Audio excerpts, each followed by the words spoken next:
Welcome, nocturnal historians. Tonight we're not telling a vampire story. We're looking straight at a real man, Vlad Dracula, the Impaler, under his rule. An Easter feast could turn into an execution ground. A charity banquet for beggars could end in fire. And one careless sentence might be enough to put your whole family on a stake. Yet this same man was also a wall of flesh and steel against the Ottoman Empire. Tonight, I want to invite you to live for a moment inside his world, where order is bought with fear and morality always comes with a punishment attached. If these darker corners of history keep you awake, like and subscribe, and tell me, what would you fear more? Vlad the Impaler himself, or waking up every day under his rule? Imagine yourself in a dusty Wallachian village. The scent of wood smoke clings to the air, mingled with damp earth. His name, Vlad Dracula, first slithered through the hushed conversations of your neighbors, spoken in whispers, tasting of cold steel and ancient grudges. This Prince Dopashpin, they said, had seized the throne not through quiet succession, but by killing his own cousin. The news dropped like a stone, sending ripples of unease across the principality. And the sky itself bore witness. A long-tailed comet, an omen, burned with unnatural brilliance, streaking like a flaming sword poised directly over Targovishte, the capital. Its fiery tail seemed to pierce the very fabric of the heavens. In the soft glow of your hearth, old women, their faces etched with 1,000 winters, crossed themselves with trembling hands, muttering ancient words. Such a star, they whispered, could only mean salvation or utter disaster. With Vlad, no one was quite sure which fate awaited them. Rumors, dry as Wallachian winds, traveled fast. They whispered of his youth, a cruel, formative time spent as a hostage of the Turks. There, he'd witnessed brutal punishments, the horrifying sight of impalements, the chilling, methodical way the Ottomans ruled by fear. These were not just stories. They were dark seeds planted in the imagination, conjuring an impressionable young man absorbing the lessons of a merciless world. Yet, other whispers suggested he learned just as much from the West, the hardened Hungarians. Crusaders sharp as their blades, nobles who switched loyalties like cloaks, a brutal education indeed. In the bustling market, a neighbor might lean closer, voice dropping to an almost inaudible murmur. This one, they'd breathe, eyes darting nervously. He remembers what they did to his father. He will not forgive the boyars. The weight of this historical betrayal, a past full of intrigue and violence, hung heavy in the air, a silent prelude to the storm gathering just beyond the horizon. You began to notice subtle shifts, extra patrols on winding roads, unfamiliar soldiers, their eyes hard and unyielding, riding with cold authority. These men owed everything to Vlad, nothing to your homeland. Their presence was a constant, unnerving reminder of the new order. In whitewashed churches, priests preached with newfound fervor, proclaiming God had sent this strong hand to restore stability. But out in the muddy fields, you and your fellow peasants exchanged weary glances. Did strong truly mean justice, or simply more blood? At night, dogs barked frantically at passing riders, fleeting figures carrying sealed orders. You imagined Vlad, seated at a heavy table, his quill scratching softly as he drew up endless lists of names, deciding countless fates. For now, all you truly knew was this: a new, formidable prince sat upon the ancient throne. The comet, once so brilliant, was fading. But something was coming to Targovishte.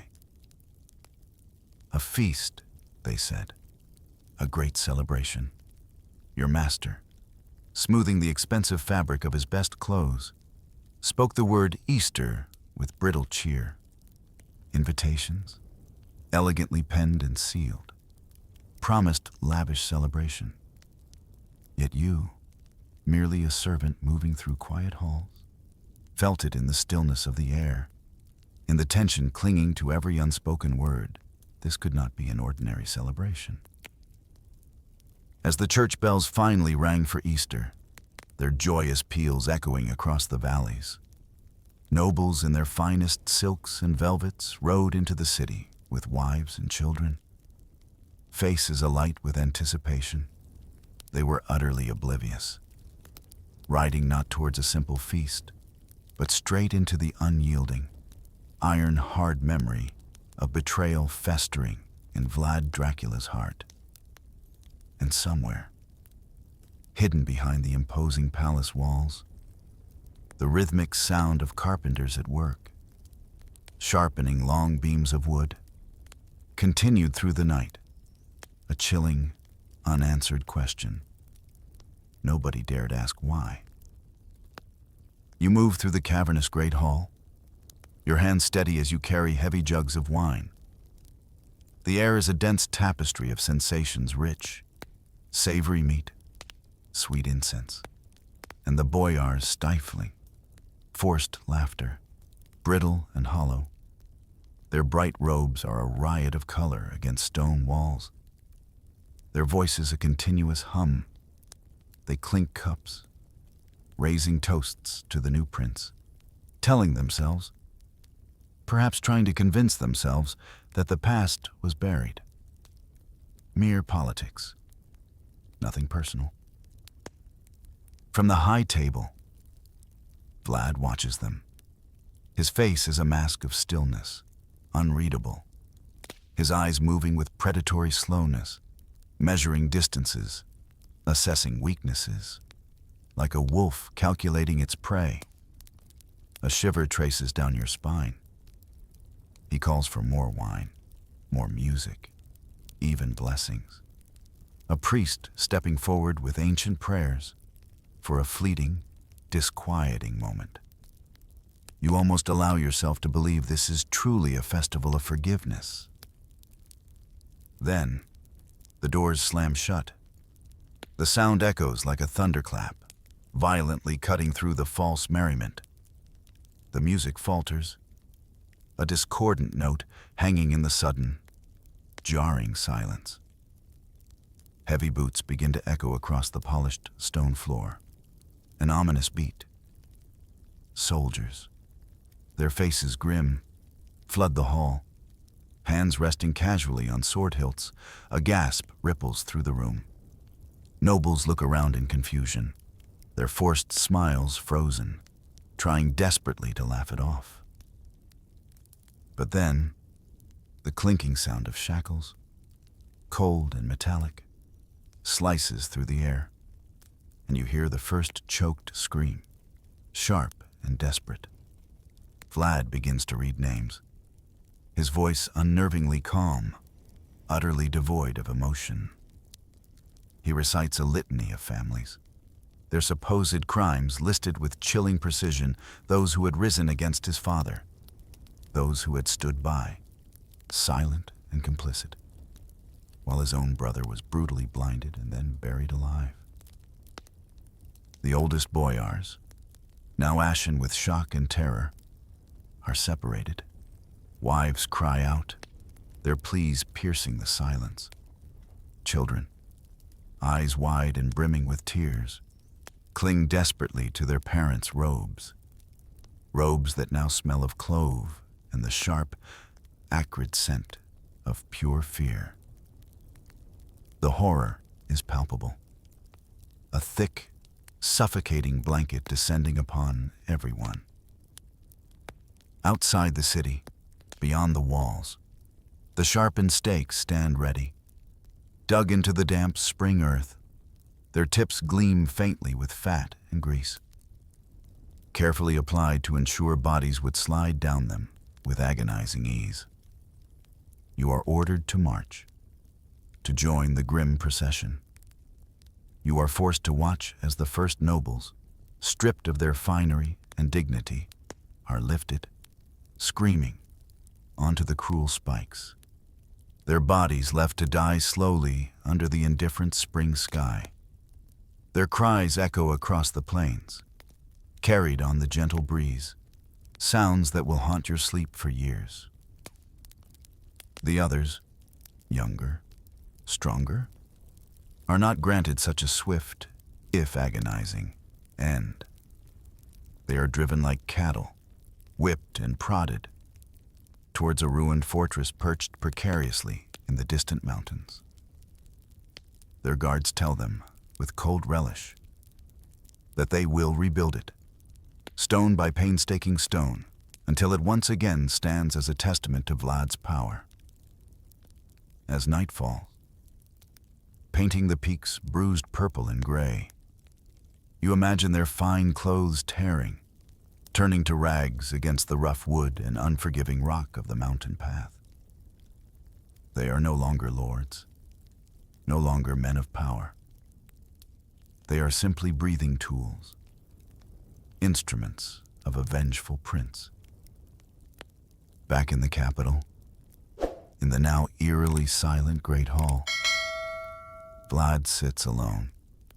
The elaborate feast, once so grand and promising, remains untouched, a grotesque monument to the day's events, as if he has only just finished the first, bitter course of his meticulously planned revenge. And as word of what happened on this fateful Easter spreads, carried by terrified whispers, every man, whether rich merchant or poor peasant, begins to understand a chilling, undeniable truth under this new prince. Vlad Dracula. The past is never truly forgotten. It lies in wait, a coiled viper, ready to strike when you least expect it. Weeks bleed into months, each day stretching into an eternity of quiet dread. Grim tales begin to filter back from the mountains, carried by hollow-eyed masons and terrified mule drivers. They speak of the captured nobles, once perfumed, now hauling rough bricks and heavy stones. Their elegant clothes are long gone, replaced by tattered scraps. Their hands are raw and blistered, their backs bleeding from heavy loads and the whips of the guards. Vlad, with cruel precision, had chosen an old, ruined fortress for this monstrous task, a skeletal structure perched precariously on sheer, unforgiving cliffs. It was a place where the wind howled mournfully, designed to break the will. He wanted it rebuilt, not just as a stronghold, but as his own personal nest of stone and fear, a monument to his absolute power. The boyars, once accustomed to soft silks and fine wines, now carried crushing loads up steep, winding switchbacks, their lungs burning, their expensive shoes disintegrated, leaving them barefoot, feet splitting and cracking on merciless terrain. There were no breaks, only relentless toil, day after agonizing day, until they collapsed from sheer exhaustion. The guards, loyal only to Vlad, showed no mercy. They beat those who stumbled, driving them back to their loads if a spark of life remained, if the mountain finally claimed them. Their broken bodies were unceremoniously tossed over the edge of the cliff, tumbling into unseen depths below. With every noble who died, their vast lands and glittering gold flowed directly into Vlad's coffers. He then distributed these riches, along with positions of power, to new men, ensuring their unwavering loyalty. You hear servants whisper this monstrous labor was his true, insidious plan, to utterly break the entire old, entrenched class that had defied him. Back in Targovishte, you witness the chilling transformation. Former minor retainers, rough mercenaries, men who had once been nothing, now suddenly occupy grand estates where centuries-old families had resided. Every coin, every shred of their new authority was owed solely to Vlad. The message, etched in stone and blood, was brutally clear here, in this new Wallachia. Power emanated from the prince alone. Even priests, usually outspoken on morality, murmured discomfort at the prince's relentless cruelty, their voices low and tentative. But few dared to speak aloud. They had all witnessed or heard chilling tales of what happened when someone, even a man of God, questioned Vlad's unique brand of justice. In the taverns, where once boisterous laughter filled the air, men now talked in soft, almost apologetic tones about how order was slowly returning. They spoke of fewer petty feuds, the disbanding of private militias, a strange kind of peace. Everyone, from lowest beggar to most powerful baron, now feared the same man, and that shared terror, ironically, seemed to knit society together in a grim, silent bond. Yet, the true price of that order, the raw, brutal cost, was visible on the roads that snaked towards the mountains. Carts laden with bricks and stones, their wheels groaning, made their slow, arduous journey uphill. They would return empty of cargo, but also, chillingly, empty of voices, carrying only the dust of the mountain.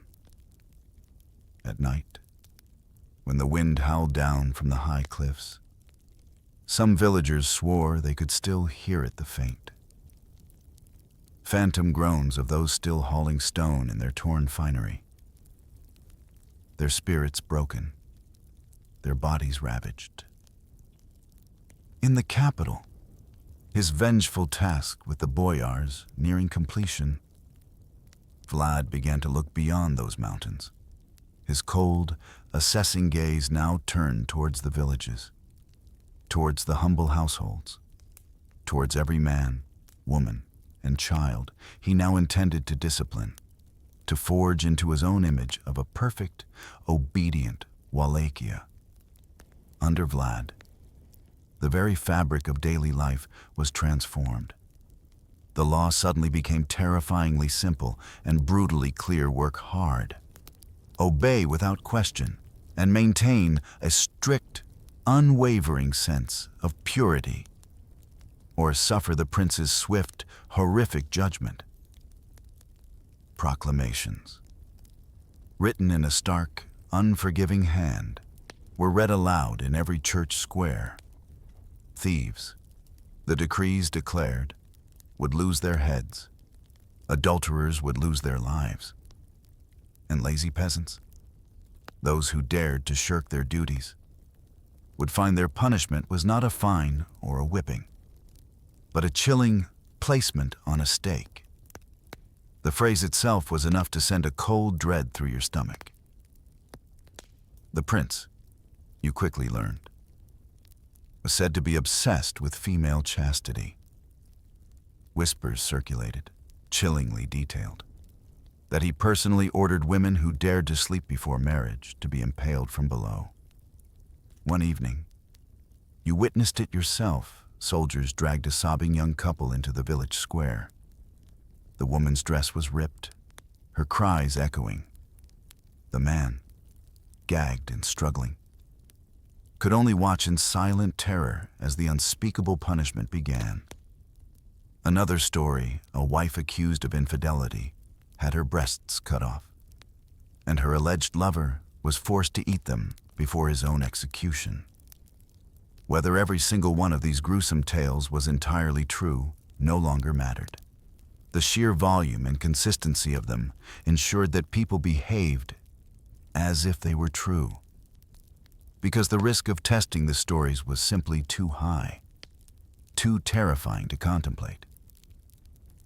Men, who once flirted playfully at the village wells, now kept their eyes downcast. Parents guarded their daughters like precious treasure. Marriages, once affairs of love or careful negotiation, were now arranged quicker, colder, more out of fear than ever before. Vlad's men, a ubiquitous presence, patrolled markets and roads, constantly scanning for anyone idle, drunk, or suspicious. Even sitting too long in the shade could draw their harsh, questioning stares, turning repose into a potential crime. In the quiet solitude of their homes, some peasants might whisper, "At least he punishes rich and poor the same," half convinced by the myth of a harsh but fair ruler. Others, however, whispered with fervent conviction that nothing could possibly justify this level of cruelty. But these were whispers made in the darkest corners of barns, doors bolted tight, one ear strained towards the wind. You learned new reflexes. Your eyes stayed downcast, avoiding direct gaze. Your hands were always busy, always productive. Your mouth remained shut, silent, revealing nothing. Your desperate, daily goal was never to be conspicuous, to melt into the background, to become invisible. The church bells still rang, but now their peals sounded like chilling reminders that somewhere, at that very moment, someone was being judged. And as Vlad, with his iron will, hammered Wallachia into his distorted image of moral order, his cold, assessing gaze turned towards those who, in his eyes, did not work at all. It was then, like a chill wind through the village, that the rumor began Vlad had a plan for the beggars. A feast, they said. Another feast. The words hung in the air, a premonition of terror.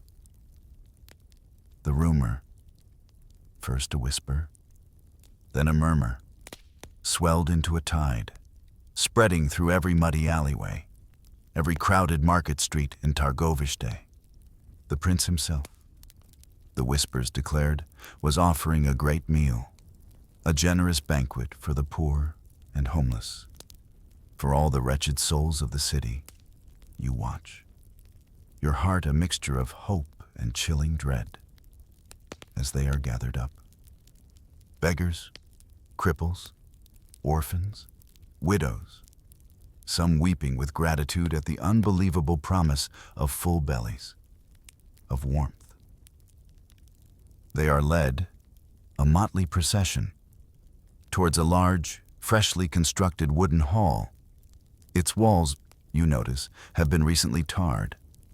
Inside, tables are laid with deceptive generosity mounds of coarse bread, steaming bowls of hearty stew, and cheap wine, more warming and plentiful than most had tasted in months. From outside, where you stand amongst onlookers, a strange mix of relief and unease washing over you. You begin to hear it laughter, tentative at first, then growing louder, more genuine. The clatter of spoons, grateful murmurs, and then a hymn, started by someone too hopeful to contain it. The melody, sweet and clear, floats into the cool air, a fragile sound of humanity. Then, with a heavy, sickening thud, the doors of the hall shut. The sound resonates through the very ground beneath your feet. You see the massive wooden bar slide into place, sealing the entrance, sealing those inside. Soldiers, their faces unreadable, begin to back away, their torches held high. Someone, somewhere in the shadows, gives the order. And then, with horrifying swiftness, flames lick up the outer walls of the hall, consuming the tarred wood with terrifying speed. Smoke, thick and acrid, begins to seep through the cracks, tendrils curling upwards like grasping fingers. The sounds from within change, shifting from joy to confusion, then to screams, raw and desperate, that tear at the very fabric of the evening. No one, not a single person in the crowd of shocked onlookers, attempts to break open the doors. There is a terrible, gut-wrenching understanding that settles upon everyone. This is not an accident. This is not some tragic misfortune. This is policy. This is a deliberate, calculated act. The crowd understands this as clearly as they smell the burning wood. The sickening, unmistakable odor of burning flesh that now hangs heavy in the air. Later, the charred remains are carried away, a grotesque, silent harvest. The ground is leveled, as if to erase any trace of the horror. The prince, it is reportedly said, remarked with chilling detachment that he had rid the land of the burden of beggars. Some priests, desperate to reconcile this with their faith, try to justify it as a twisted act of mercy, better to die once. They stammer, than to suffer endless hunger. But others, their faces pale and eyes haunted, simply choke on the words. They say nothing.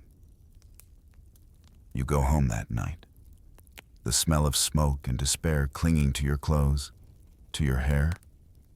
You stare at your hands, calloused and rough from years of labor, counting your hard-won marks of usefulness.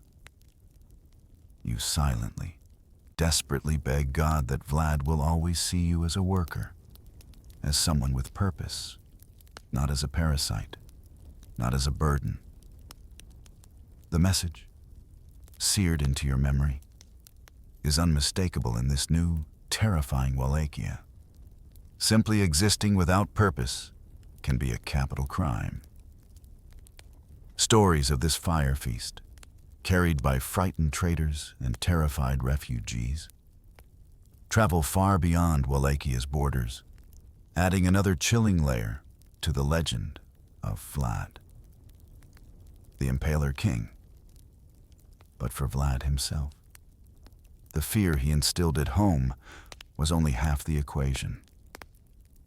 The other half, the even greater threat, lay across the mighty Danube River, where an even more formidable power, the Ottoman Empire, was watching his every move. And soon, that power, with its vast armies and unwavering demands, would send men with turbans and an unmistakable message to his very gates.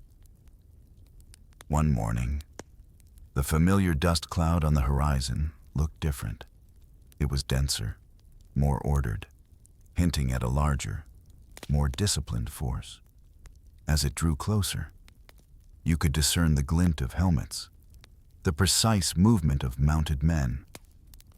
Ottoman envoys, grand and imposing, rode into the capital, their magnificent horses draped in fine, embroidered cloth, their harnesses gleaming. Their guards, formidable men with curved blades, moved with an air of cold, unshakable authority. Their presence alone was a physical manifestation of the empire's vast power, an unspoken threat. They brought a message from Sultan Mehmed, the conqueror of Constantinople. It resonated with the weight of centuries of conquest. Wallachia, the envoys declared, belonged firmly to the empire's sphere of influence, and tribute was owed. Not merely gold, a heavy burden in itself, but also 500 young men, sons and brothers, to be taken into the Sultan's army, a human toll that made your stomach churn. In the throne hall, the envoys spoke with confident, almost arrogant ease. They were backed by an empire that had already devoured Constantinople, that had crushed Serbia, that seemed unstoppable. Their words were smooth, their demeanor unwavering, their eyes holding a glint of barely concealed contempt. Vlad received them calmly, his face a perfect mask, utterly unreadable. He asked polite, almost deferential questions about the size of the tribute, the precise terms of its collection, the routes of passage for the young men. His voice was level, almost soothing, belying the storm you felt was brewing beneath his serene exterior.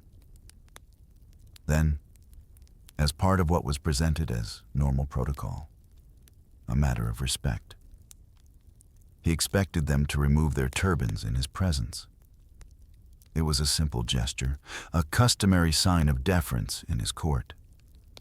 But they refused, claiming it was against their custom, an affront to their religious and cultural traditions, to uncover their heads indoors. Something in the room tightened, the air growing suddenly colder, heavier. You saw it, a flicker in the prince's eyes, a quick, almost imperceptible shift you had learned to recognize. It was a familiar mixture of insult and, chillingly, opportunity. Vlad smiled thinly, a predatory curve of his lips. He gave a quiet order, and carpenters, their tools still in their belts, stepped forward, accompanied by soldiers. Before the envoys could fully grasp what was happening, they were held down, their struggling forms restrained by the powerful hands of Wallachian guards. Their turbans, once a symbol of dignity and faith, were pinned in place. Nails were driven, with brutal, deliberate force, through the rich fabric of their headwear and into their living skulls. The hall, moments before filled with the hushed tension of diplomacy, now echoed with a wet, horrible knocking sound. A sound you would never again hear in a carpenter's workshop without a profound shudder. "Now," the prince is said to have remarked, his voice still calm, a chillingly flat tone, "you may keep your customs forever." The bodies, gruesome and defiant in their nailed turbans, were then sent back as Vlad's answer to the Sultan's request. No letter was necessary. The message, scrawled in blood and iron, spoke with terrifying clarity. In the taverns of Targovist, some men, emboldened by a sudden surge of patriotic defiance, cheered loudly, "Our prince fears no Turk." Others, however, whispered among themselves, their faces pale with a new kind of terror. They knew, deep in their bones, that you do not taunt an empire of this magnitude, this way, and live long, across the mighty Danube. Sultan Mehmed received the news, his anger cold and precise, cold enough to reorganize entire campaigns, to turn the vast machinery of his empire towards this small, defiant prince. Before the storm, though, before the inevitable, devastating response, Vlad had one more move to make, a move that would make his name legendary, not just in Wallachia, but across all of Christian Europe. The order spread through Wallachia like a chill wind, The prince, Vlad Dracula, would cross the Danube, taking the war directly into Ottoman lands.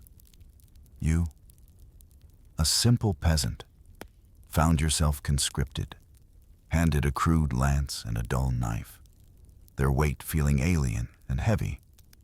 You were told to bring your own courage, armor, a luxury you could not dream of, was reserved for men richer and more powerful than you. Before dawn, under the cloak of a starless, inky black sky, your unit, a motley collection of farmers and woodsmen, slipped over the dark, creaking water in small, hastily constructed boats. The far shore, shrouded in mist, was nothing more than a darker stripe against the profound darkness of the horizon. Vlad rode at the front of the column, his crimson cloak pulled tight around him, a silhouette against the barely perceptible eastern glow. His eyes, you noted, were always scanning, always assessing, missing nothing. He spoke fluent Turkish, a skill honed during his youth as a hostage.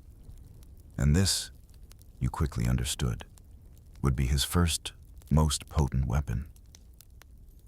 At small fortresses, their walls ancient and weathered, and at walled towns, their gates usually barred against outsiders, he would ride ahead with just a few men.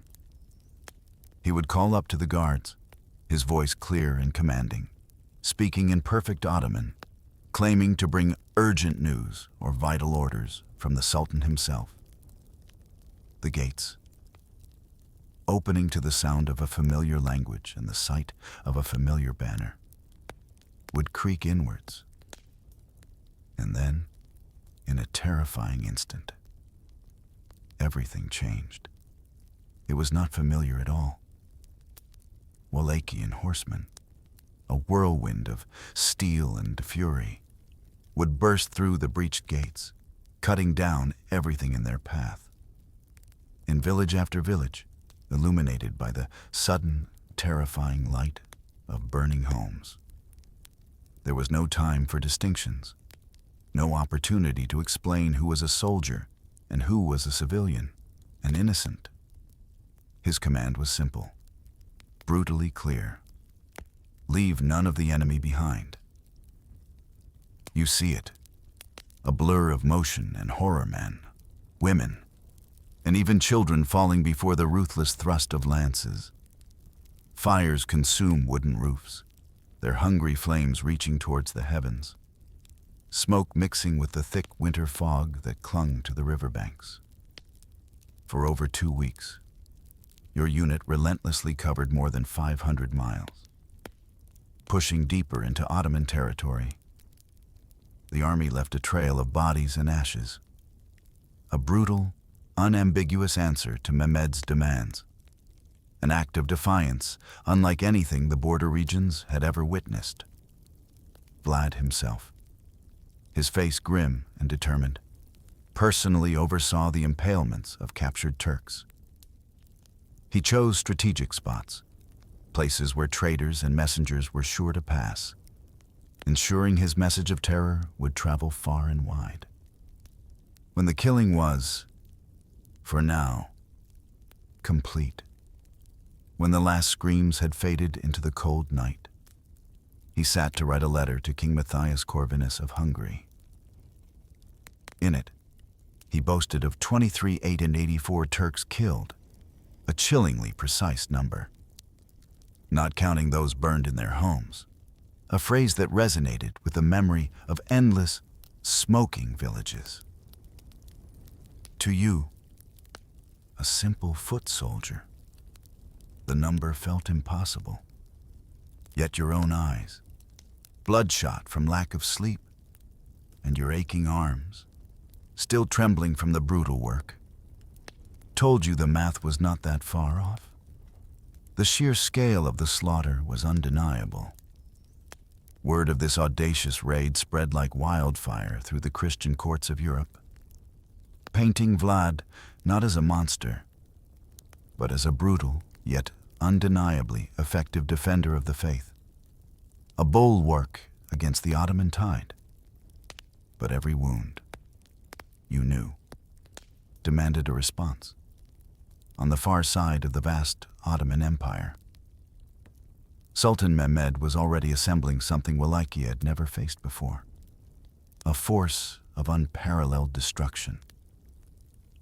In the slow, heavy months that followed the brutal Danube raid, merchants who still dared to travel brought not just spices and silks, but a more chilling cargo rumors. They spoke in hushed, terrified tones of the Sultan. Mehmed, they said, was consumed by an incandescent rage, a fury so profound that he had halted other important campaigns, diverting the immense resources of his empire, all to deal with one man, Vlad.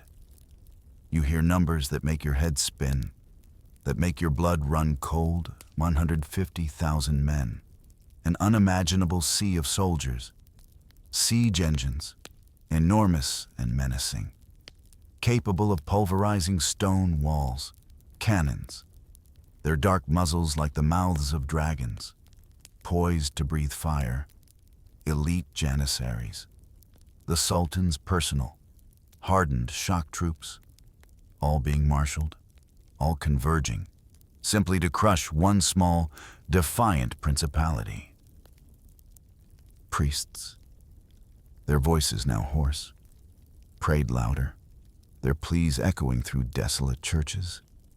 Nobles, their faces pale with fear, frantically fortified their manners, piling stones, sharpening stakes, a desperate, futile attempt to withstand the coming storm.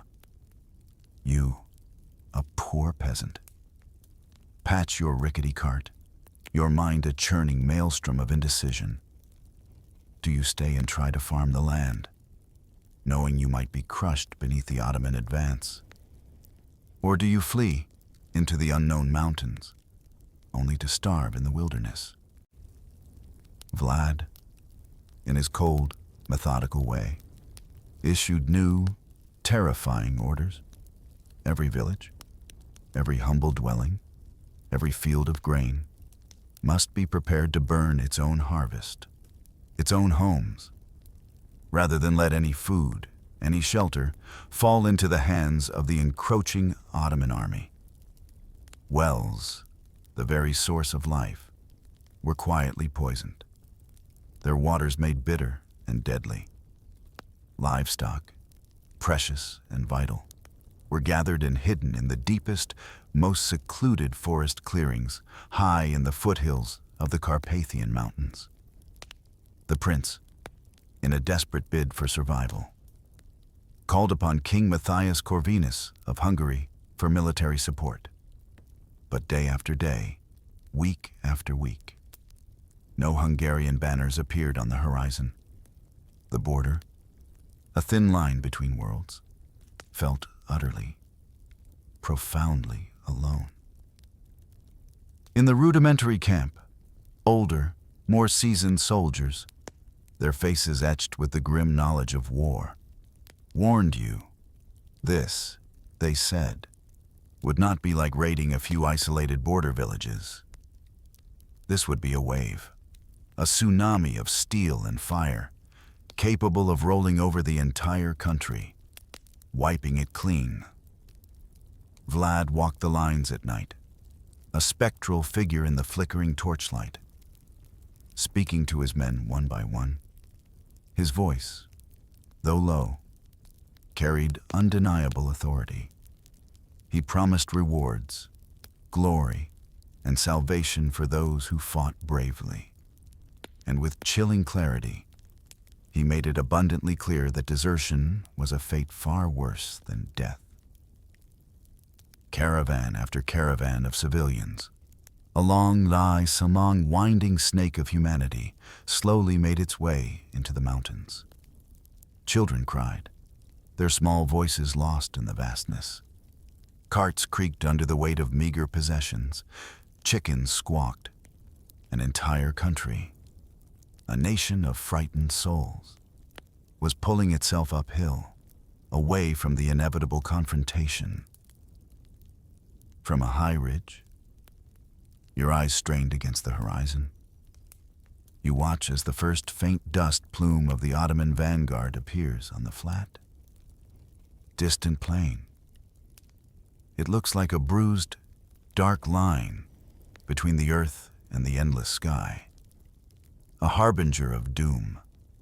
Scouts, returning with breathless, terrified reports, describe sights that hardly seem real, endless ranks of soldiers, their numbers stretching further than the eye could see.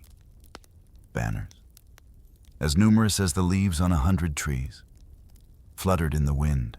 Cannon barrels, dark and menacing, looked like the gaping, hungry mouths of ancient dragons, ready to devour everything in their path. Vlad knew, with a terrible certainty, that he could not win in a straight field battle against such an overwhelming force. Instead, he sharpened a different kind of weapon. A weapon woven from stealth and surprise, the terrifying, impenetrable darkness of night.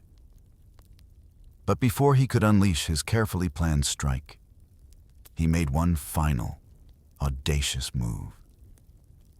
He sent a single spy, the most dangerous spy of all, into the enemy camp himself. Under a borrowed cloak and speaking borrowed words, he stepped quietly, with an almost supernatural calm, into the very beating heart of the army sent to kill him. Disguised in the flowing robes of Ottoman garb, his face shadowed by a heavy hood, speaking Turkish with the fluency of a native, Vlad slipped into the sprawling outskirts of Mehmed's encampment as if he belonged there. The prince, they say, walked among his enemies, utterly unrecognized. A ghost in their midst, he counted tents, each one a temporary home for a hardened soldier. He counted cannons, their silent menace palpable. Every detail, every observation, was etched into his memory with chilling precision. He listened to the idle chatter of soldiers around their campfires. He noted which banners marked the elite units, the hardened core of Mehmed's army, and, most importantly, with a singular, deadly focus, he found out where the Sultan himself slept. He also gleaned another crucial detail, a piece of information that would prove to be a double-edged sword. Mehmed, wary of the unpredictable Wallachian prince, had ordered his men to stay strictly within their tents at night, a measure designed to prevent panic if an unexpected attack were to come. This knowledge, a precise understanding of the enemy's habits, was like a sharp, invisible knife he could carry out of the camp without drawing a single drop of blood, yet slipping back into the profound darkness of the Wallachian night, moving like a shadow. He returned to your hidden mountain position.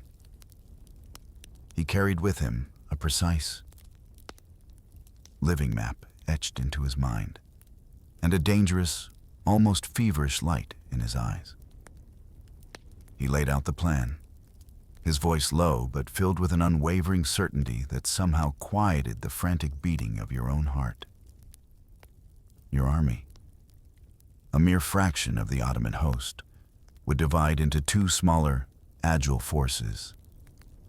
You would attack from both north and south, striking simultaneously, sowing such chaos and confusion that even a giant, an immense, terrifying force like the Ottoman host would be forced to stagger, to falter, to break. For many of you, the idea of charging headlong into a camp of that unimaginable size, a camp stretching for miles across the plain, felt like a suicidal death wish. The sheer audacity of it, the overwhelming odds, threatened to crush your courage. But Vlad's certainty, his absolute conviction, was a strange, almost hypnotic kind of shield. It wrapped around you, dulling the edges of your fear, making the impossible seem, for a moment, within reach. He told you plainly. His eyes meeting yours in the flickering firelight, he intended to find the Sultan's tent, to stab Mehmed in his sleep, to cut off the serpent's head and plunge the entire empire into disarray. Around the fire, men exchanged looks, their faces grim. A silent question passing between them: was this utter madness, a fool's errand leading to certain doom? Or was it the only sane, the only viable move left against such overwhelming odds? In the deep, quiet hours just before dawn, as the stars began their slow retreat, torches were doused, plunging the camp into near total darkness. Gear was checked in profound silence. Every buckle, every strap, every blade, horses, restless with the impending action, were soothed with gentle hands and harsh, urgent whispers, their breaths pluming white in the cold air. You tighten your grip on your spear, the rough wood familiar beneath your calloused palm, acutely aware that this night, this precise moment, might very well be the last night you ever see. Yet, a strange, fierce resolve also burns within you.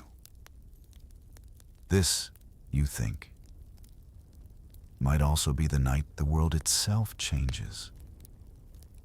When Vlad finally raised his sword, its silhouette a stark line against the distant, fading starlight, there was no speech, no rousing call to arms, only a single, decisive nod. And then, like shadows pulled taut and then released, the army began to move, flowing downhill, silently, inexorably, towards the vast, unsuspecting sea of sleeping tents. At first, as your unit moved through the profound darkness, the only sounds you hear are the soft, insistent flapping of canvas in the gentle night breeze and the distant, almost comforting murmur of men talking in their sleep. The Ottoman camp sprawls across the plain, a second city woven from canvas and human bodies, its sheer scale a terrifying thought. Then, Vlad gives the signal. The silence, thick and suffocating, explodes into a terrifying symphony of chaos. War cries, raw and primal, erupt in both Wallachian and Turkish. A cacophony that tears through the night. Steel rips through tent ropes, a sharp, tearing sound, followed by the dry, hungry crackle of fire catching on canvas. You plunge forward, your body a blur of motion, navigating between taut guy ropes and sharp tent pegs, your spear finding its mark. You stab down at shapes still tangled in blankets, at men jarred awake into a sudden, horrifying reality. Their screams choked short. Arrows hiss blindly through the dark, their unseen trajectory a constant threat. Horses, panicked by the sudden onslaught, break their tethers and crash wildly into lines of men, adding to the confusion. Their whinnies of terror mixing with human cries. Somewhere in the distance, a wagon laden with gunpowder goes up with a dull, bone-shaking thump, sending a tremor through the ground beneath your feet. The smell is suffocating, overwhelming your senses, the heavy scent of sweat, the acrid bite of smoke, the raw, animal panic of horses and men, and the metallic tang of fresh, warm blood mingling with the cool summer air. Vlad, a crimson blur of motion, carves his way through the heart of the sprawling camp with a small, elite guard. Following the precise mental map he had forged during his audacious scouting mission, he is heading straight, unerringly, for what should be Mehmed's tent, his target clear, his resolve absolute. Everywhere, through the swirling smoke and the frantic chaos, you catch flashes of his distinctive crimson cloak, a beacon of terrifying leadership. You hear his voice, a guttural roar issuing commands, dragging this entire desperate gamble forward by sheer, unyielding will. The slaughter is immense, horrifying in its scale.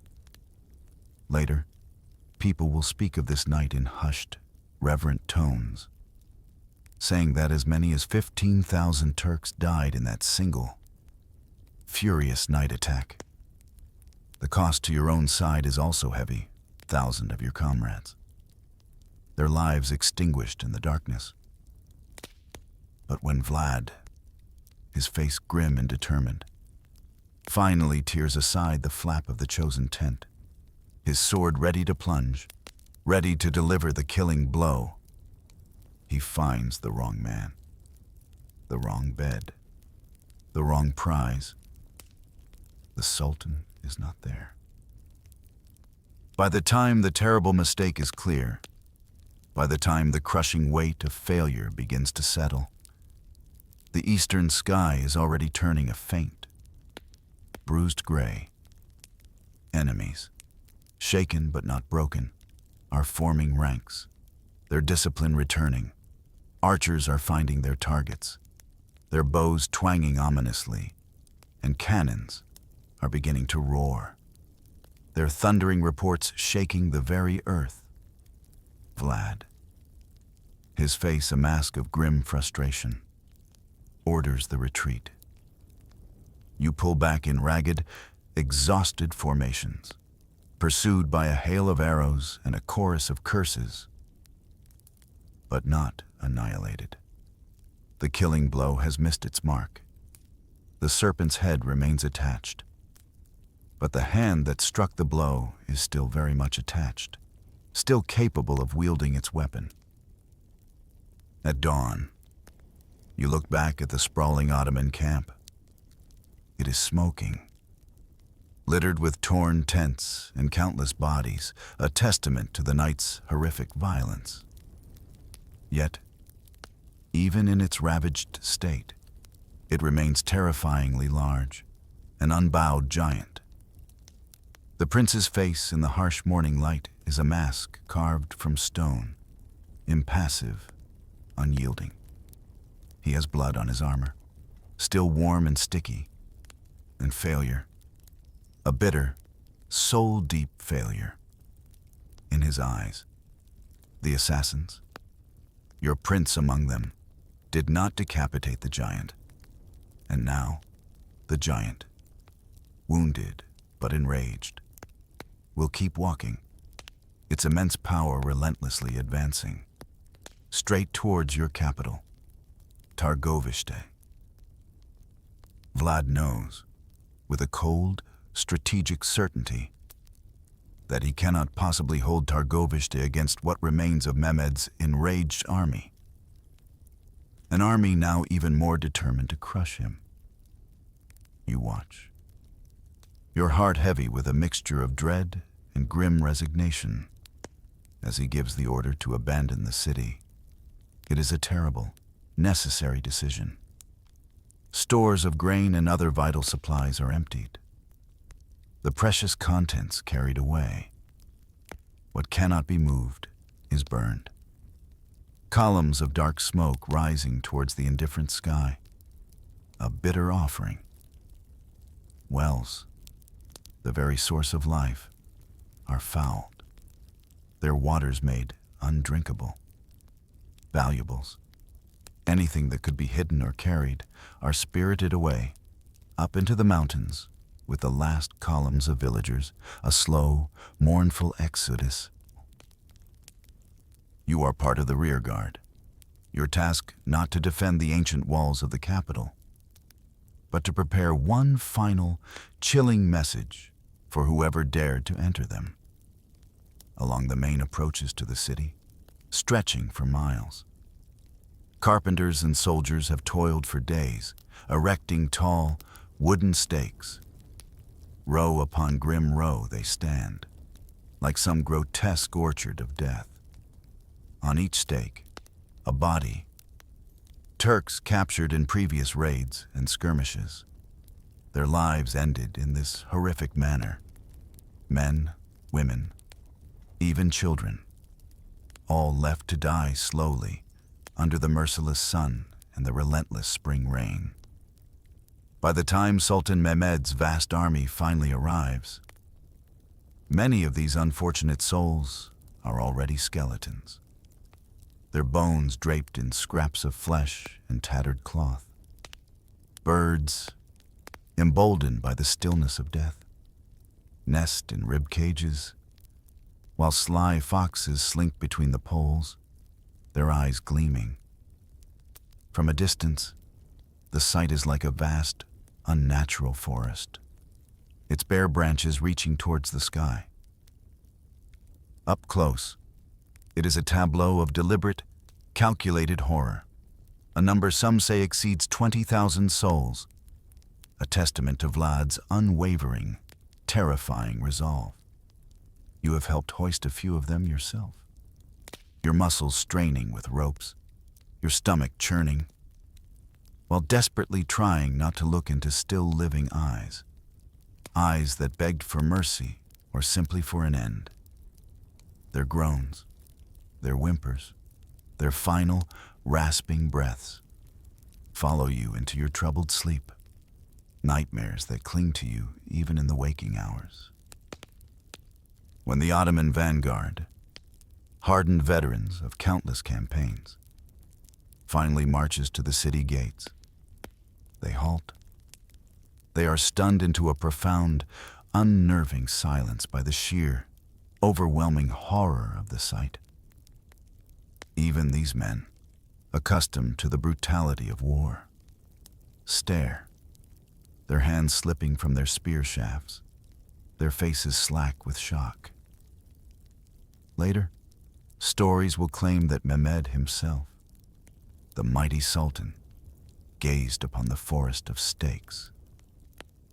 He is said to have murmured, his voice low with a strange mixture of awe and revulsion, that a man who can do this, who can inflict such calculated, widespread terror, is worth much, even as he resolved, with grim determination, to replace him with a more compliant ruler.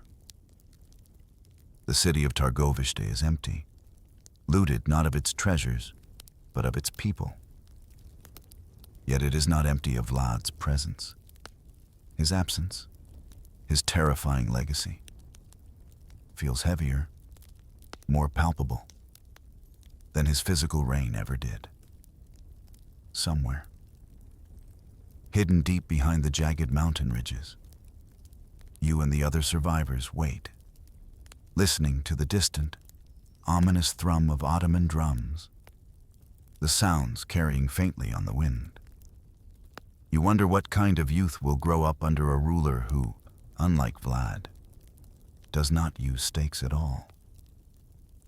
For though Vlad has fled into the high country, his brother, another Vlad, Radu the Handsome, is already being fitted for a crown in Targovishte, a compliant puppet of the Ottoman Empire. And you, who have lived under the terrifying shadow of the Impaler, are about to discover what comes after a reign of pure, unadulterated terror. Before Radu the Handsome, Vlad's younger brother, takes the throne, you find yourself constantly recalling what normal was like under Vlad's rule, and how profoundly unnormal it truly felt.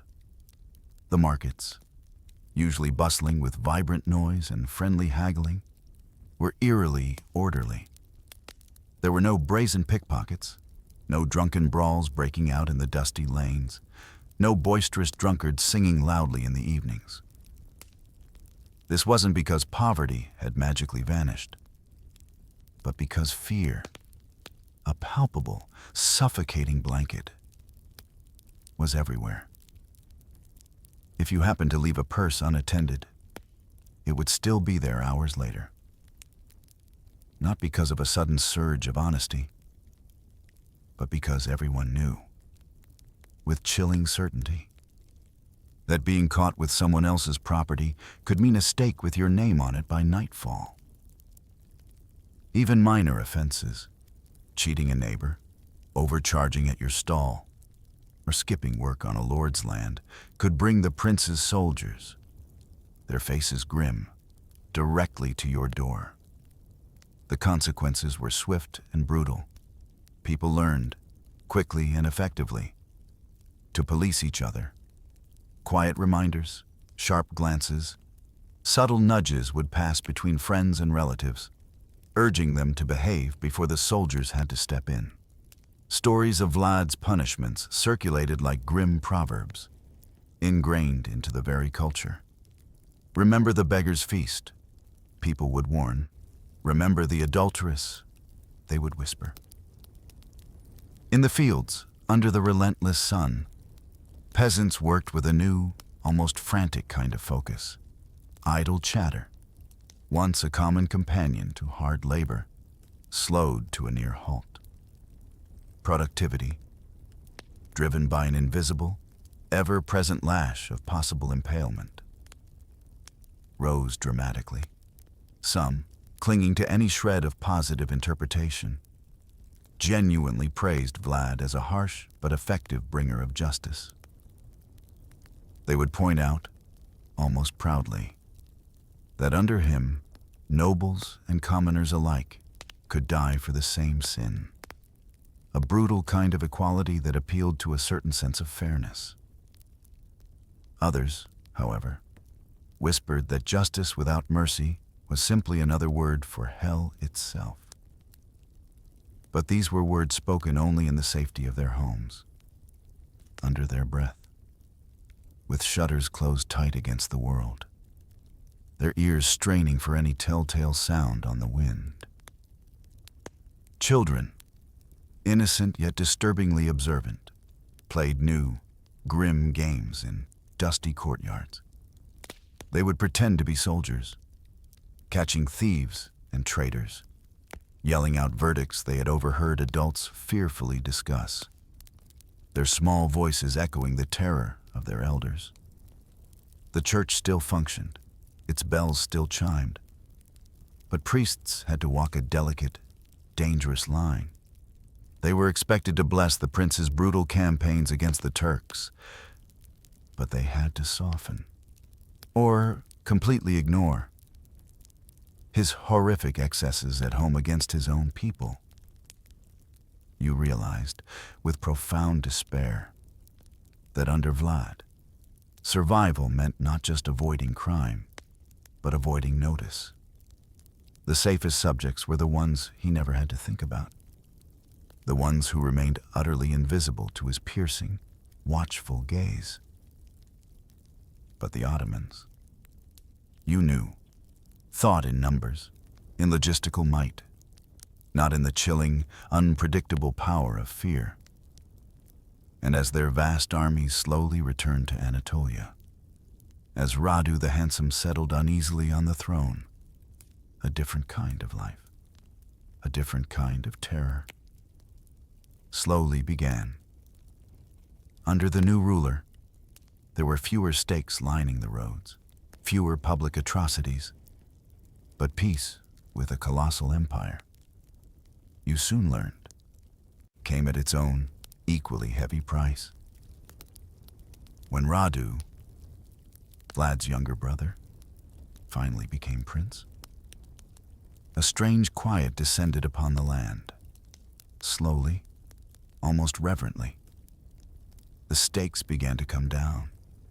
The rotting corpses, which had hung like grotesque milestones along the roads for so long, were finally taken away.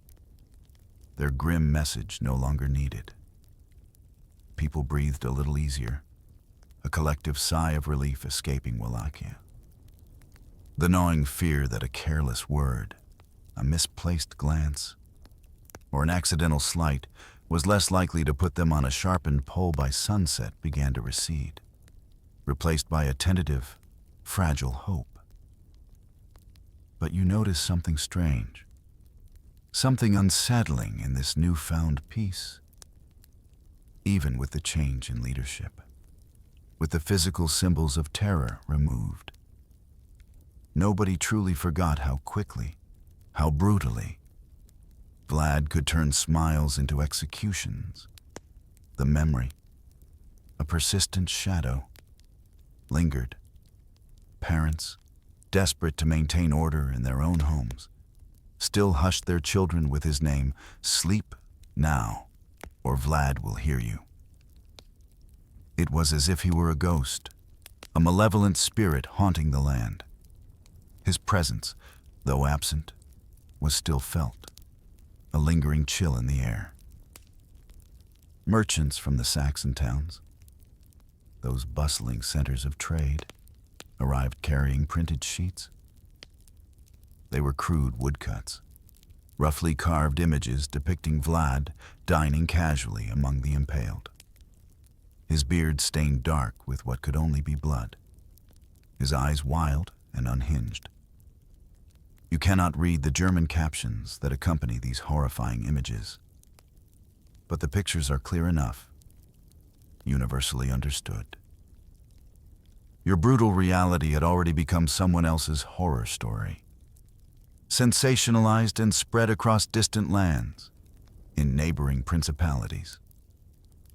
Vlad was painted as a pure monster, a chilling warning of a Christian ruler descending into depravity even worse than his enemies, the Ottomans. Closer to home, the songs and tales that circulated evolved more carefully, more subtly. Some emphasized his relentless cruelty.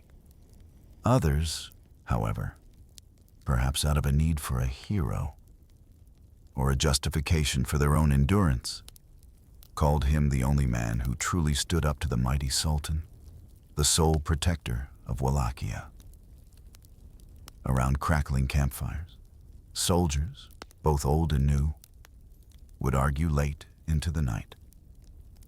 Would you rather, one might pose, live under a gentle ruler who pays tribute, who bows to the empire, or a butcher who keeps the Turks away, at least for a while? There was no good answer, no comforting truth to be found. The fields, you knew, needed rain, not philosophy, and your children needed bread, solid sustenance, more than they needed righteous speeches or debates about morality. Some nights, you wake from dreams, your body convulsing with panic. You are back in that great Easter hall, watching familiar faces being dragged away to their horrific fate. Your body remembers the panic, the primal terror. Vlad may be gone, a phantom of the past, but under Radu's new rule, you still walk past those patches of ground where the stakes once stood. The soil there, you notice, is always slightly darker, the grass sparser, as if the very earth remembers the blood it drank. Life, resilient and persistent, goes on the planting of crops, the harvest, marriages, death, but always, always, with the chilling knowledge that in living memory, a man turned your very land into a brutal, horrifying laboratory of fear. And somewhere, in a foreign city, or perhaps within the stone walls of a Hungarian manor, that man, Vlad Dracula, is waiting, plotting, hoping for one more chance, one last desperate opportunity to reclaim his lost throne. Traders, arriving from the distant west, bring with them not just exotic goods, but new printed tales. Crude pamphlets rapidly circulated. Each one, you notice, tries to outdo the last in describing Vlad's inventive cruelties, his horrifying imagination for torture. In these sensationalized accounts, he is no longer even a prince, no longer a man of flesh and blood, but merely a symbol, the Impaler, the king who feasts under vast, horrifying forests of stakes. The writers, unbound by truth, exaggerate freely. Some claim he drank the blood of his victims from golden cups. Others whisper that he kept goblets of salt close by for seasoning human flesh. You know, deep in your gut, that many of these are outlandish lies, grotesque embellishments. But you also know enough of the terrible truth, enough of what you witnessed, to feel a profound, sickening queasiness. You have seen real victims, their bodies broken. You have stood by real stakes, their points stained with blood. You have smelled the acrid smoke of real fires, consuming human life. In Saxon towns like Brasov, the printers have a personal grudge. Their own merchants were impaled by Vlad, their villages burned, their lives shattered. So they paint him as a demon in human skin, a monstrous figure of pure evil, feeding the fear and hatred that drives their presses. Yet, in Wallachia and Moldavia, closer to home, the priests and chroniclers carefully select which stories to tell. They highlight the audacious raids against the Turks, the heroic defiance against the Ottoman Empire, softening the massacres of boyars and the terrifying brutality inflicted upon peasants.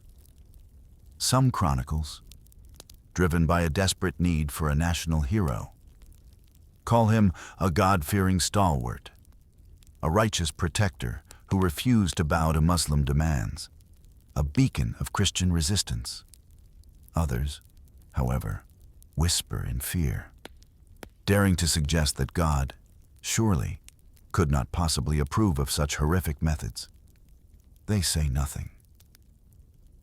You begin to realize, with chilling clarity, that which Vlad people remember depends entirely on where they stand under his flag, a subject of his terrifying will. Beyond his borders, a victim or an enemy, or, most chillingly, beneath his stakes, a silent testament to his power. The same comet that once shone, a brilliant, terrifying omen over his initial victory, is now retold in some places as a sign of Hell's Gate opening, a harbinger of pure evil. In others, desperate for a divine justification, it is remembered as heaven's unmistakable approval. Children grow up hearing radically different bedtime stories about the exact same man, a hero, a monster, or something infinitely more complex, something suspended ambiguously in between. You even hear, carried on the wind from the far west, that a writer, perhaps centuries from now, may one day borrow his name for a creature even more fantastical than the wild tales already told. A creature of pure fiction, a monster that drains blood. But sitting by your low, crackling fire, the warmth a comforting contrast to the chill of your memories. You are less interested in mythical vampires and more in the very real, very human memories you carry, etched deep into your bones, memories that still ache. Because you did not live under a myth or a character from a movie villain. You lived under a prince, a flesh and blood man, who ruled by weaponizing terror, by turning fear itself into an instrument of governance.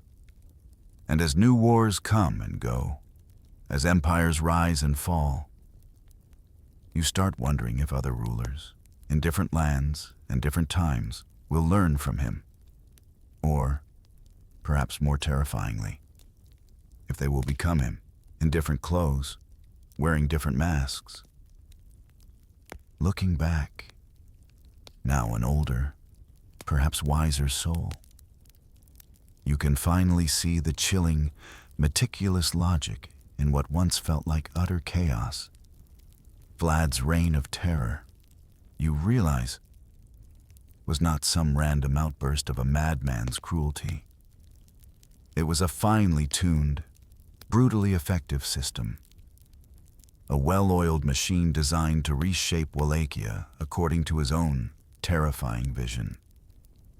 He targeted the boyars first, those powerful, entrenched noble families. He stripped them, not just of their lands and their gold, but of their very lives, their dignity.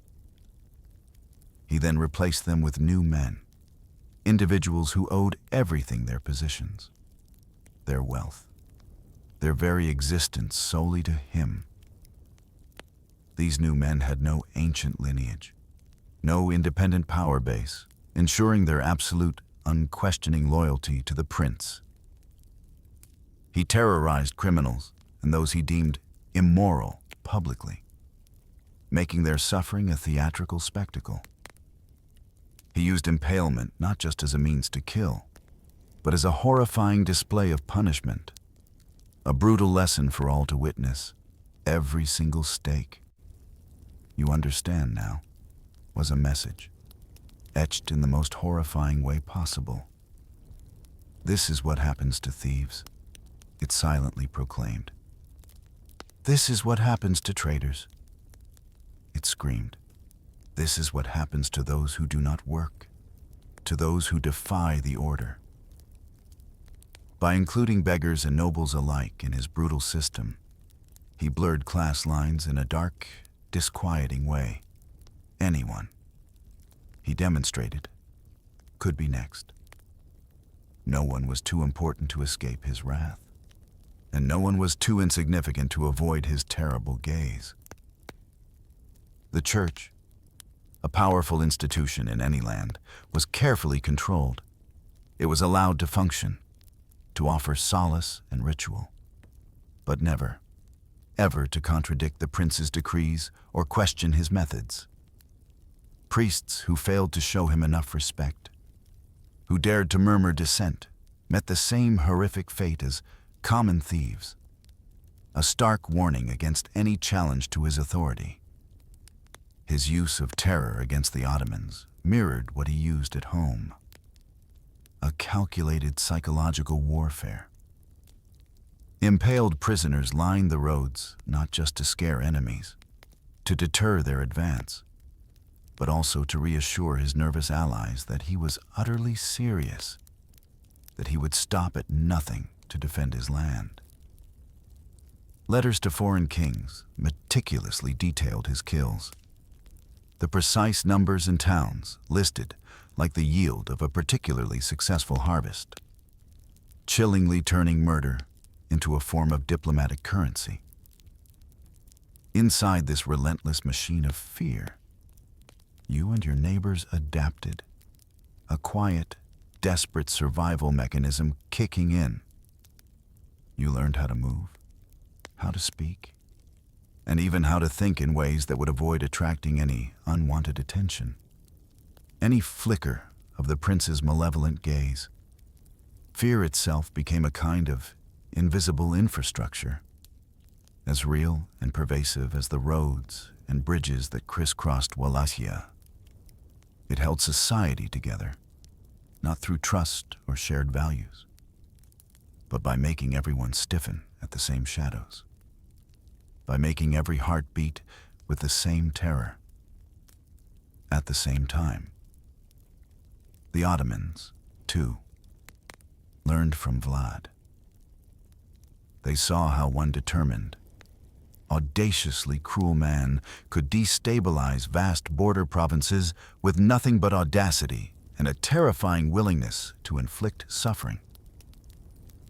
You begin to suspect that the real horror isn't just what one prince did for a few short, brutal years, but how terrifyingly easy it is for rulers, any ruler, to copy his methods when they feel threatened, when their power is challenged. For every crucifix hung on a wall, a symbol of faith and hope, there is also the indelible memory of a stake driven into the earth, a symbol of terror and despair, faith and fear. You realize coexist in every murmured prayer, in every desperate plea to the heavens. And as you age, as the years soften the sharper edges of memory, you realize that surviving under Vlad wasn't about choosing sides. Not truly. It was about staying alive, about navigating the treacherous currents of power, about keeping your breath in your lungs and your family safe in the teeth of overwhelming, arbitrary power. As a peasant soldier, thrust into a world of violence and brutality, you were not asked for your opinions, your thoughts, or your feelings. You were asked, instead, for absolute obedience, for unwavering endurance, and ultimately, for your blood. Under Vlad's command, campaigns against the Ottomans carried no illusions of chivalry, no romantic notions of honor. There were no unspoken rules about sparing civilians on the far bank of the Danube, no boundaries to the violence. You were ordered to ride relentlessly at night, your bones aching with fatigue, to sleep in damp ditches, your body exposed to the elements, to eat whatever meager scraps you could cook over a stolen, flickering fire. And always, you were told to be ready to burn your own camp, your own temporary shelter, if the strategic moment demanded it. Killing was not a last resort, a regrettable necessity of war. It was, rather, the primary tool, the most efficient means to an end. You were praised not just for victory in battle, but for numbers, for bodies counted, for heads taken, grim trophies of your obedience. Watching a prisoner impaled close up for the first time made some men faint, their stomachs churning, their faces pale. Others vomited, their bodies rebelling against the unspeakable horror. But by the 5th time, or the 10th, most of you watched in grim, silent resignation. Your faces hardened, your souls a little more scarred. The prince, chillingly, sometimes joined in the executions himself, his presence a dark specter. He would direct the impalements with the same cold, analytical focus he used in planning ambushes, a terrifying blend of military strategy and pure sadism. Yet, in the heat of battle, amidst the chaos and the clashing of steel, you also witnessed his undeniable courage. He did not command from a distant, safe tower, detached from the fray. He led from the saddle, often the first into the thick of the fighting, his crimson cloak a recognizable, terrifying banner. In the audacious night attack on Mehmed's camp, he risked his life as much as any of you, perhaps even more, by plunging into the very heart of the enemy. That kind of shared danger, that mutual brush with death, forged a strange, unbreakable bond between men, even with a leader as brutal and terrifying as Vlad. Around campfires, in the rare moments of quiet camaraderie, you and other soldiers would wrestle with the profound, unsettling contradiction. Can a monster, a man capable of such unspeakable cruelty, also be a good commander, a skilled leader of men? Some argued fiercely that, yes, he could. That only a man like this, a man utterly without mercy, could stand up to the overwhelming might of the Sultan, could protect Wallachia from utter annihilation. Others, their voices low and filled with a quiet despair, countered that no victory, no strategic advantage, was worth the souls you lost along the way, the peace of humanity you sacrificed. When the war finally ended badly, when Vlad was forced into exile or, as some feared, into chains, your memories did not simply dissolve with his banners. You carried scars on your body, the brutal mementos of Ottoman arrows and blades, and even deeper scars on your mind, etched by Vlad's terrifying brand of justice. Both would throb, an incessant ache, whenever storms rolled in, whenever the air grew heavy with unspoken threat. In the end, being his soldier felt like living with two permanent, crushing weights: loyalty, a fierce, desperate devotion to the man who fought for your land, and guilt, a heavy, suffocating awareness of the atrocities you had committed or witnessed. Both were heavy, both impossible to truly drop, to truly escape. And you knew, with absolute certainty, that whatever bards and pamphlets later said about glory and heroism, they would never quite capture the true smell of that night air between the tents, the metallic tang of blood, the acrid bite of fear, the unforgettable stench of death. If you were not one of his soldiers, facing the external enemy, life under Vlad still felt like walking a tightrope, stretched precariously over a chasm, with sharpened spikes below instead of a comforting net. Every single knock on your door after dark, every sudden sound, made your stomach twist into a knot of cold dread. Was it a harmless neighbor, seeking a moment of conversation? Was it a tax collector, their demands always heavy and immediate? Or, most terrifying of all, was it the prince's soldiers, their grim faces shadowed, their presence bringing with it questions you absolutely did not want to answer? Taxes were, as always, heavy, a constant burden on your meager resources. But late payments were even heavier, not just on your purse, but on your neck, or, God forbid, on the safety and well-being of your beloved family. The line between being a traitor and merely a victim of rumor was terrifyingly thin, a razor's edge. A jealous neighbor, harboring a petty grudge, or an angry relative, fueled by some ancient slight, could easily whisper a few wrong words to the wrong person, sending the prince's relentless machinery of justice into motion. You learned, with a bitter certainty, to keep your family small, to attract less attention, your stories shorter, less elaborate, and your sorrows quieter, muted, buried deep within yourself.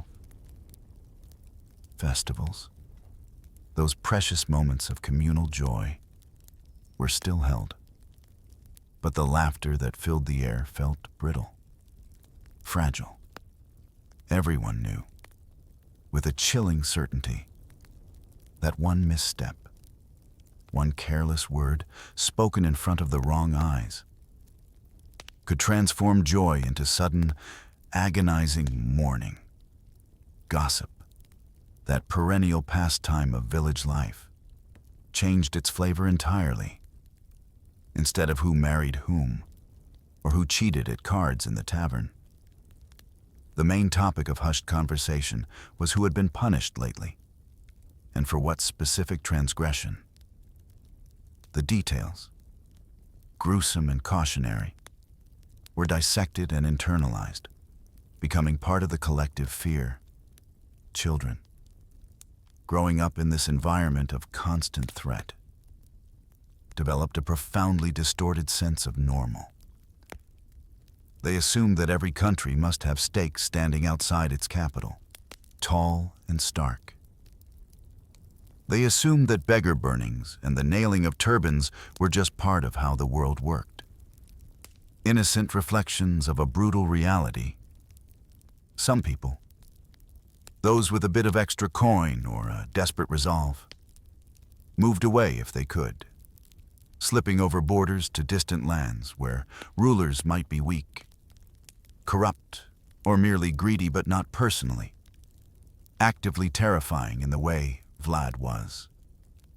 Those who stayed did so either because they had no choice, trapped by poverty and circumstance, or because they clung to the desperate belief that only a man like Vlad, however monstrous, could keep worse horrors, the ultimate, irreversible horror of Ottoman conquest at bay.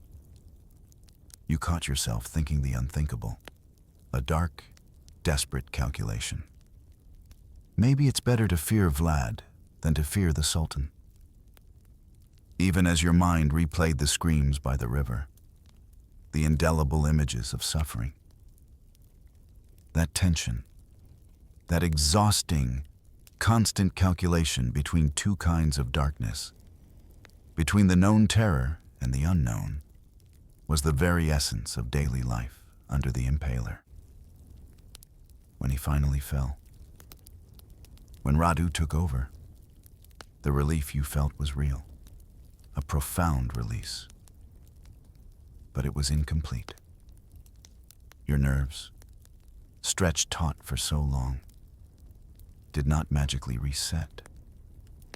Years later, you still flinch at sudden, unexpected noises, because your body has learned, with a primal certainty, that safety in this world is often a temporary, fragile illusion. Time, that relentless, indifferent river, flows onward, and the world, in its inevitable way, begins to transform lived horror into something else entirely, into stories, into symbols, into enduring myths. Vlad's enemies, with pens and printing presses, publish lurid tales, painting every true atrocity you remember in colors even darker, more vivid, more grotesque than reality itself. These are not just narratives. They are acts of vengeance, perpetuating a monstrous image. Vlad's admirers, on the other hand, those who see him as a necessary evil, quietly edit certain inconvenient episodes out of their chronicles, scrubbing away the uncomfortable truths. They highlight, instead, the audacious Danube raid, the letter bragging of killing 23,884 Turks, transforming him into a ruthless but effective defender of Christianity, a national hero. You hear that in foreign lands. His name is spoken not as Dracula the Prince, a man of royal blood, but simply as the Impaler, as if his very throne was fashioned from sharpened stakes rather than carved wood. Some storytellers, seeking to make the incomprehensible comprehensible, begin to exaggerate in entirely new directions, making him more supernatural, less human. They cloak him in shadows and fangs, as if transforming him into a creature of myth somehow makes his horrific actions easier to accept, easier to digest than the truth of human depravity. People begin to say, no man could do such things. He must be the devil himself. Which, you realize with a quiet sigh, is just another way of refusing to admit the terrifying capabilities of humanity, the darkness that resides within us all. In the taverns, Vlad's life, his reign, his very name, is used to support whatever point people want to make, whatever argument they wish to win, that godly rulers must be strong, unyielding, that strong rulers must, paradoxically, be restrained, their power checked. That fear works, that it can create order, or, conversely, that fear corrupts, that it destroys the soul of a nation. You imagine, in some absurd future, children dressing as him at festivals, their faces adorned with plastic fangs, cheap capes replacing the heavy armor and the brutal scars. Horror, you realize, can be turned into entertainment, a sanitized spectacle. Tourism, that strange future industry, will one day sell Dracula's castle, even in places he probably never stood. Because legend, after all, pays far better than accurate maps or painstaking historical truth. You realize, with a heavy heart, that in the long run, the world will remember the story of Vlad the Impaler far more vividly than the actual people who lived through it, the nameless faces who suffered, your own children's children. Perhaps generations from now, may know Vlad as a vampire, a creature of Gothic fiction, before they know him as a historical prince, a complex, terrifying man. Yet every time you see a printed picture of him, every crude woodcut, you also see, in your mind's eye, the real faces that never make it into the art, the nameless ones on the stakes, their suffering erased by the relentless march of myth. Legend will survive him, mutate him, commodify him, twisting his image into 1,000 forms. But memory, your memory, will stay messy, painful, and profoundly human. And somewhere, in that vast, uncomfortable space between those two extremes, between the grand, terrifying legend and the raw, unvarnished memory, lies the uncomfortable truth of what life under Vlad Dracula really meant. Old now, your hands gnarled with the passage of countless seasons. You sit by a low fire, the wood crackling softly, spitting small sparks into the deepening gloom. You ask yourself the question you never had time for when you were young. When every day was a battle for survival, was any of it, any of the terror, any of the unspeakable cruelty, truly worth it? Did his relentless, brutal fear keep the Ottomans away for long? Yes. You concede, for a few precious years. His reign of terror created a temporary bulwark, a brief respite on a map that would be redrawn again and again by the tides of empire. Did it bring justice? In its own twisted way, sometimes. You admit, thieves did fear him. Their hands stayed their actions. Corrupt nobles, those who had preyed on the weak, did fall, their power broken. Lazy officials, once prone to indolence, suddenly found themselves unusually energetic. Their duties performed with a newfound vigor. But you count the immense cost, not in gold or land, but in lives, in the countless screams that still echo in your mind, in the sleepless nights that plagued a generation.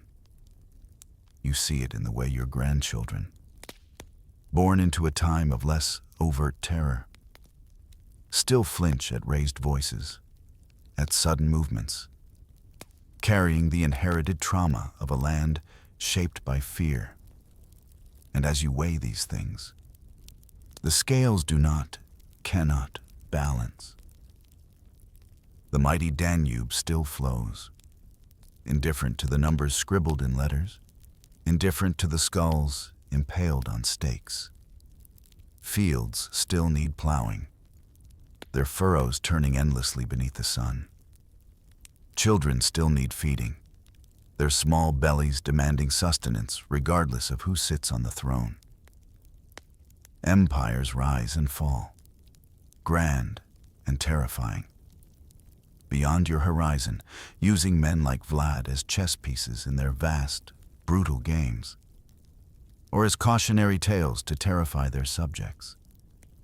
You realize that history books, written by scholars in distant libraries, will debate his greatness, his strategic brilliance, but they will never describe the day your friend, your trusted comrade, vanished at dusk, taken by unseen hands, and never came home.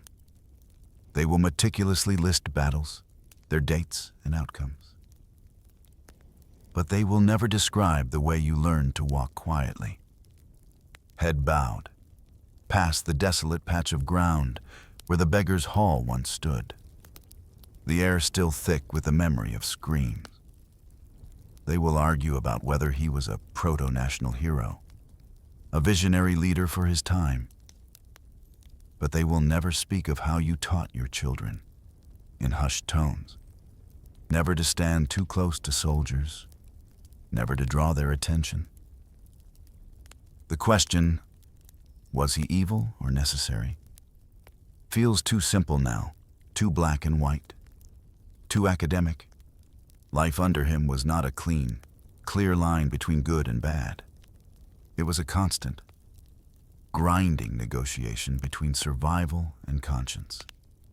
A perpetual tightrope walk between the terrifying fear of your own prince and the all-consuming dread of the foreign invader beyond the river. In the end, you suspect the better question is not about Vlad at all, but about the world that made him possible. The brutal, unforgiving crucible that forged such a man. What kind of age, you ponder, produces a ruler who thinks stakes and fire are reasonable, effective tools of governance? What kind of relentless pressure, caught between two colossal, warring empires, pushes a small land to accept such a monstrous reality, to endure such terror, and if such ages, such times of desperate choices, come again? Will people like you, trapped by circumstance, make different choices or the same ones, simply under different flags, with different names for their fears? Lying in bed centuries later, safe in your own time, a listener hears the name Vlad the Impaler and perhaps thinks of swirling capes, of ancient, crumbling castles, of clouds of bats against a full moon. But under that costume, beyond the theatrical embellishments, lies your reality, the lived experience of a world where terror was a daily companion. The reason this story survives, the reason it continues to grip our imaginations, isn't just the blood and the stakes. The sheer brutality of it all, it's the uncomfortable, unsettling familiarity of a world where rulers, in any time, in any place, resort to fear because, chillingly, it works. Vlad's tools of governance, public punishment as spectacle, pervasive propaganda, the moral policing of every aspect of life. The insidious tactic of turning neighbor against neighbor did not vanish from the world when his severed head was finally preserved in honey. They appear, time and again, in different forms, in different uniforms, under different slogans.